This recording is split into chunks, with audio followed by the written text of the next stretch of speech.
Hi guys, this is Milena, and today I would like to address a very interesting phenomenon that I have observed in myself and others, and I often get asked about. And that is, if I know that something is bad for me, why do I continue doing it? The so-called bad habits.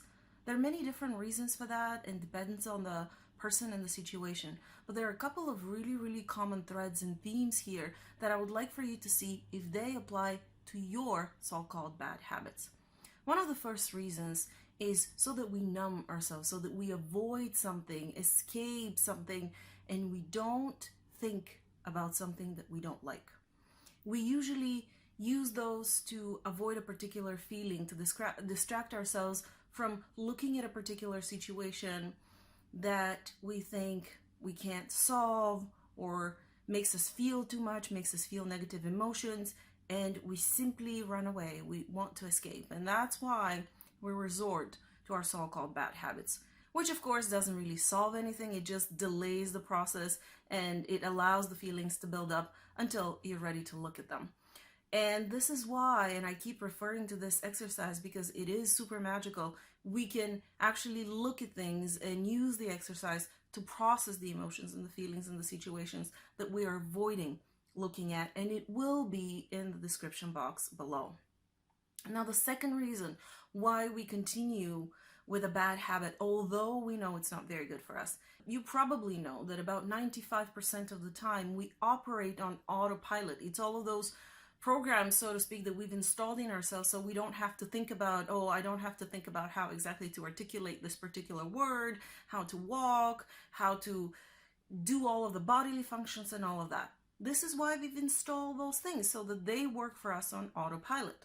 So those automatic programs kick in unless we very consciously work to not go into that default mode.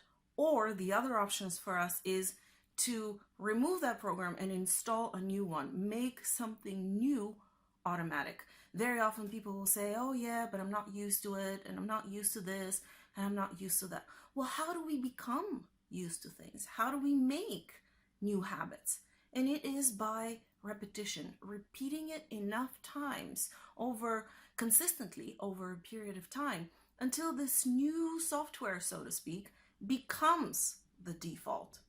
One of the biggest reasons why we keep our bad habits is because we think, or we have a belief that says that kicking the habit would be hard, unpleasant, and the potential benefits of kicking the habit won't outweigh that struggle, that hardship that we will experience while kicking the habit. I had a conversation with my cousin once who was saying, oh, I know smoking is not good for me and I would really like to quit. And I said, you really would like to quit, so why don't you? And then he started explaining and all of that.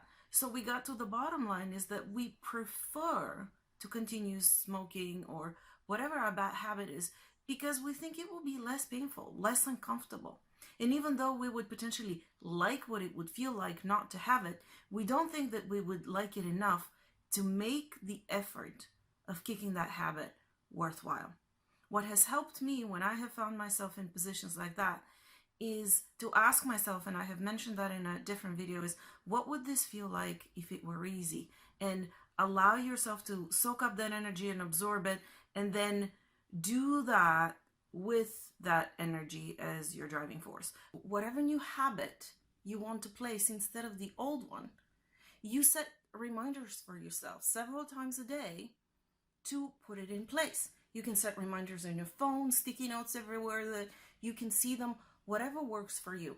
But if you do it 3-4 times a day over the period of at least 1 week, 7 days, you will probably start seeing some changes because that's going to start sinking in into your default system so that you start going to that new habit. Most of the time it will work. If it's something that is very different and not natural to your own biological rhythm, for example, if I try to create a habit of getting up at 5 in the morning, I would probably be successful in doing that after a certain amount of time. That doesn't mean I'm going to like it and feel comfortable with it. And in this case, I personally follow my own guidance when I can, and I go with my own natural biological rhythm. When I wake up much later on, I'm productive much later on during the day. Just because somebody says this is good and it might be really, really good for them, it doesn't mean it's good for you. You can test it, try it out for a certain period of time, and you can feel whether that new habit actually feels good to you or not. And if you need more help figuring out what are great habits for you or how to remove bad ones from your system, you can book a session at askmilena.com. Subscribe to my newsletter to receive the ebook 7 Life Hacks to Empower Your Daily Life. Subscribe to the channel if you have not already, and click on the bell so that you can get notified of all new videos which come out on Friday. See you then.